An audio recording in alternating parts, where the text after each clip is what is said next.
Dr. Agarwal and all the dignitaries on the dais. A very good afternoon to all the members present over here. First and foremost, I prefer to be called as a chef, Atul Gokhale, not doctor. I think they have changed it over here, but we would keep it that way. So topic, food is always an interesting topic for everybody across the world, across the humanity, even for animals. If I can have this slide.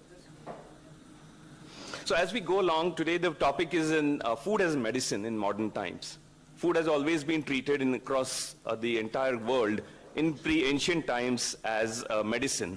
And it was always taken with a pinch of salt, always taken it with a very controlled manner to ensure that optimum health is achieved. Today I'm going to focus more on the Indian traditional, insights from the Indian traditional cuisine. And the reason for that is essentially we have a very rich culture, and I would like the members over here to also understand that we generally in India have been a part of it every day of our life. Our kitchens are the way of cooking, celebrating, treating others have always had some reason behind it. The festivals, the feasting, the fasting, have always been a part of our life, where we have always reached to a state where the food is treated as a medicine. Whether it is by season you eat, whether it is by the region you eat, whether it is by the weather or rutu, as we call it, we have always been following that in our context. So before, I think there's a glitch over here. But as I just go forward, maybe I'll ask many of you today follow what we call as the food fads. Food fads have been the biggest challenges we as culinary professionals face today. For the simple reason, everybody wants new things, everybody wants newer aspects of life, newer food choices, and this ensures that we today have multiple ways of making things. But are we actually making the foods right? I'll give you some combinations. Ice cream with French fries. Ice cream topped with prawns. Chicken with Coke. Or for that matter, we in Indian street food today, everybody wants the highest grating of cheese on our street foods. Whether it is a pav bhaji, whether it is a pani puri, or whether it is any kind of food. You just go across the street food and you will find the person just doing the grating of the cheese and doing this and then serving it to you. Wow, what a wonderful food. I don't think so. So I'll just begin with that, and I've just given you the examples of what I was talking about. Ice cream topped with shrimps or prawns, Coke and chicken, ice cream and fries, and finally cheese in all sorts of the Indian street foods. I, as a chef, have also gone through these, but today I realize, oh, okay, it's not coming. Slides out. Okay.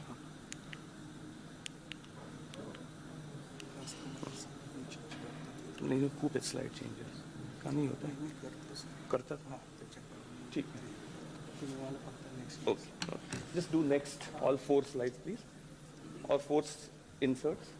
Sorry for this glitch, but this is a part of it. As I was talking about, cheese in all sorts of street foods, and finally some of the weirdest food combinations and trends emerging across the world are all a part of this. Go to the next point. Actually, as has been said by so many food historians, you are what you eat. And actually, you are what you eat, isn't it? And that's why today we all need to know the different aspects of the changing dietetics in today's world. The changing face of dietetics, because of living in a globalized world and people living behind the codes and conducts of eating, has not just led to the degradation of human health, it has also given birth to diseases that didn't seem to exist a few decades ago. Sure, evolution happens, but aren't we supposed to leave what's bad and adopt what's good or better as we evolve? That doesn't happen in this. The lifespan, next slide please. The lifespan has increased, the quality of life has decreased. So has the metabolic and the immune diseases have increased a lot in our lifestyle. What's happening, unfortunately, is the exact opposite. While average lifespan have increased over the past 100 years, they have also been degraded in the quality of life and an alarming rise in the metabolic disorders and autoimmune diseases. The cause for most of who remains unknown for modern perspective. Next slide. The traditional Indian food systems, as we talk about and as I propagate, and thanks to Dr. Rajiv, we have always been propagating that in our culinary arts school also, has always talked about them. Insert please. Yeah. Indigenous food systems offer today a logical and a scientific approach of determining correct diet based upon an individual's constitution. This approach is quite different from the Western view of a blended or a balanced diet, eating everything from the basic food groups like meat, dairy, fruits, grains, and vegetables on a daily basis. I'm sure my nutrition friends over here will disagree to it, but I go to a different level. Today's presentation is all about food incompatibilities and their effects on human health. And my presentation today as a chef who himself got trained in these incompatibilities. And I'll give you one example. I was always taught to make a white sauce with milk and salt. Milk and salt are never compatible. But that's what the Western cuisine has always talked about, creating a bechamel sauce using milk and salt. However, let's move forward. Our cooking systems, no, I think you wait. Our cooking and eating systems have evolved over the centuries and through the cultures of various communities and has incorporated what is best based on an individual constitution or what we call in Ayurveda as Prakriti. That is why we don't have fixed menus, standard menus, but it varies from home to home, region to region, and made upon by the resourceful people and their diversified habits for foods for therapeutic methods in healthcare. Now you can move forward.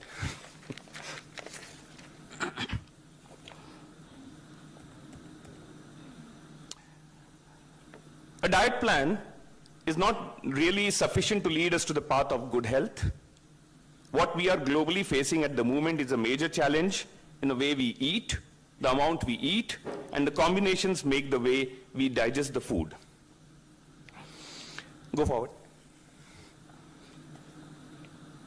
Foods as a medicine has always been treated in our indigenous cooking systems. And let me tell you the way details it has been worked out. Slide, please. You guys need to move it. Yeah, one more, that's it. Yeah. The food which we talk about today is we eat the way plays the most important part as because food is treated as medicine and two aspects to which are given, the ahar and an, that is the diet and the food. Healthy and nutritious mind and the body, it also nourishes all three of them. As Girija also spoke about food being an important aspect for mental health and well-being, so is the food. Food for the soul is what we call sometimes. And chicken soup for the soul, you must have all heard about the stories of it under there. We do not discriminate on foods being on good or bad. Please move. Instead, Ayurveda emphasizes on various factors that influence food, like the biological properties, origin, environmental factors, seasons, preparations, freshness, and provides a logical explanation on how to balance foods according to one's dosh or constitution and physical needs. It also describes what kind of work you carry out and whether the food which you are eating is suitable for the work, whether it is physical, mental, or any other kind of work you carry out that requires that type of food.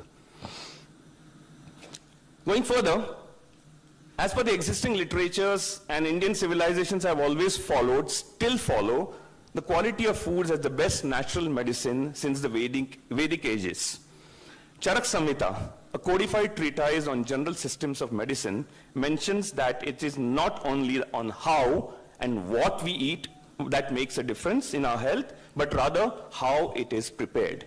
And that's where a role of a good cook, whether it is a housewife at home or whether it is a chef in a professional organization, comes to the fore.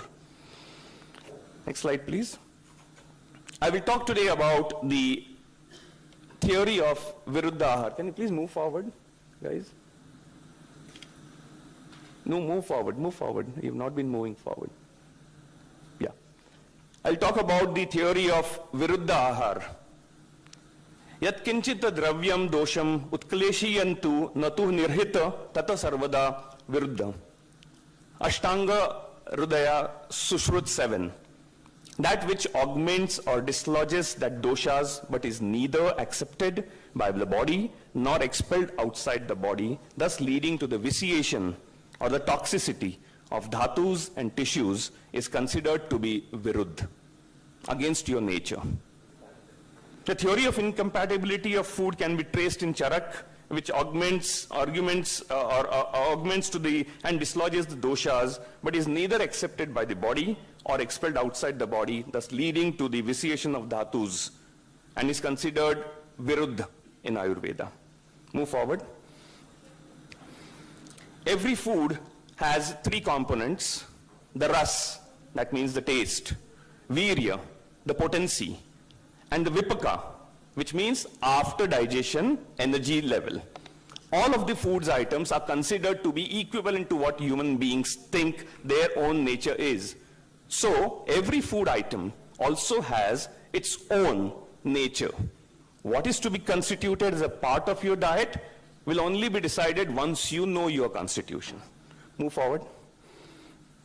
When two or three different types of own taste, rasa or potency and digestive put together, food substances of different ras, virya and vipaka are combined together, Agni can be overloaded, inhibiting the enzyme system, resulting in the production of certain toxins, substances which can neither be digested by the body nor can be thrown out of the body. Take example.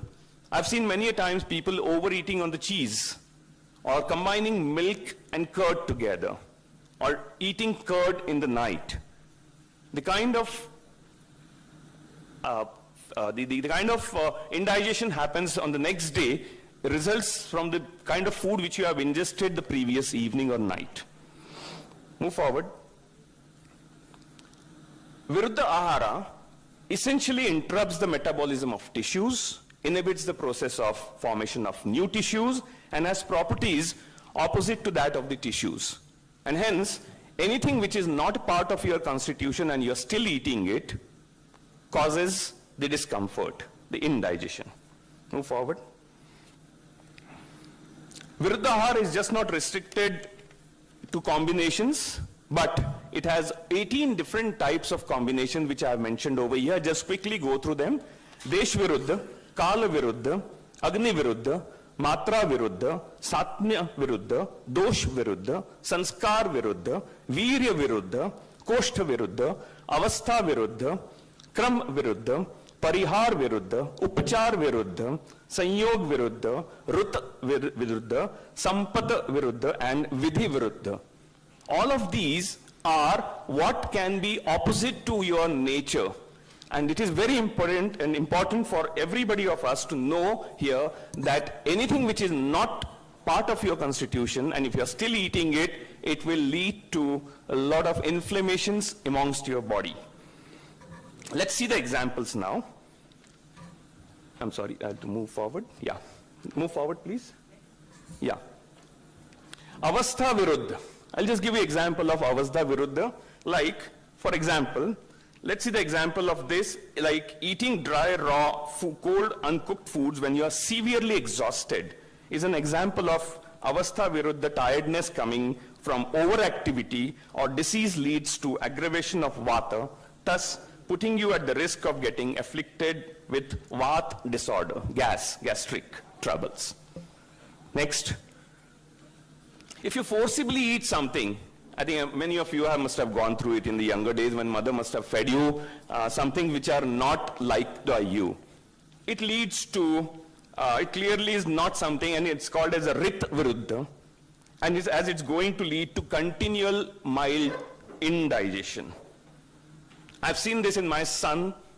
When he was young, we were telling them to drink milk every day. And that as an Indian family, every single time you are always asked that child should be fed with milk, a glass of milk every day, morning, night, morning, evening, morning, evening. And he always used to be shunning that away and always had disorders, especially indigestion, diarrheas. Go forward. Desha Viruddha. If you eat dry foods in dry regions, suppose you are in Jaipur, a very dry, arid region, and if you eat dry foods over there and excessively oily foods in humid regions, it is called Desh Viruddha. What are the consequences? We can talk it sometime later on part of it. Moving further, Kala Viruddha. Season-wise, if you are in summer and if you eat hot, pungent foods or cold, dry foods in winter, it is against the constitution of your body. Next slide, please.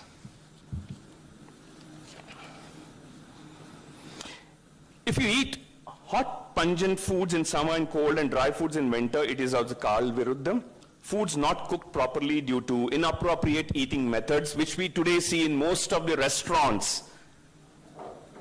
You don't know what happens behind the restaurant in the kitchen. I'm sure if you see, many of you will stop eating outside. Roasting, frying, baking of the food items which are not as per their nature can lead to so many different disorders, especially diabetic disorders. In fact, majority of the diseases have an inflammatory pathology, and that's what I was told, that there are several instances when these symptoms of the disease like pain and inflammation start disappearing gradually when the diet changes are made by restricting incompatible foods and harmful foods. Despite modern medicine's claim of theory of incompatibility being unscientific, here are 5 modern concepts that can be closely related to the science of incompatibility. Number 1, antagonism. Number 2, free radical formation. Number 3, allergies caused by certain foods. I'll come back to this later. This slide is a little faster. Chef, run out of time. Can you Sorry, be a little just wrap it up. Quickly in 2 minutes. Yeah, so I think I'll go through this. 3 aspects, just go behind please, quickly. Go back. Sorry, this glitch is causing me to have a disconcert with what I'm trying to do. Go back again. Back. Go back. Again back, yeah.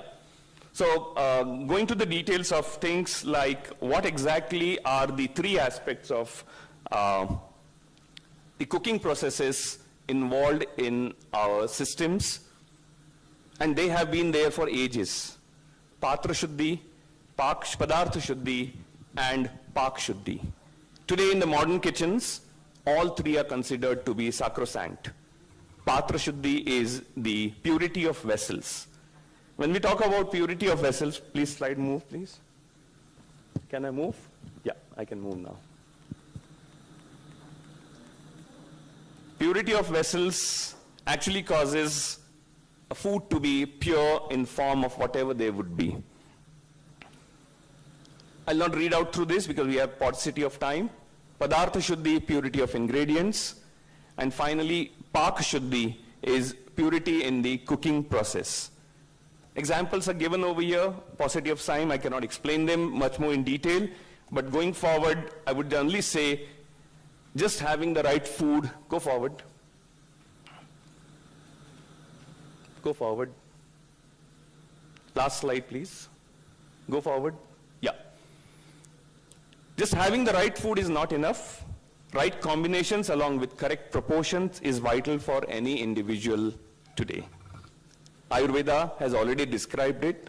I am sure you all know the thali system, the laying of food items on our traditional system. Today we do it only on festivals, but it has always been a part of daily routine, where you know what to lay where, so that the way the right hand moves on the food plate, you would be able to eat them accordingly. Thank you very much.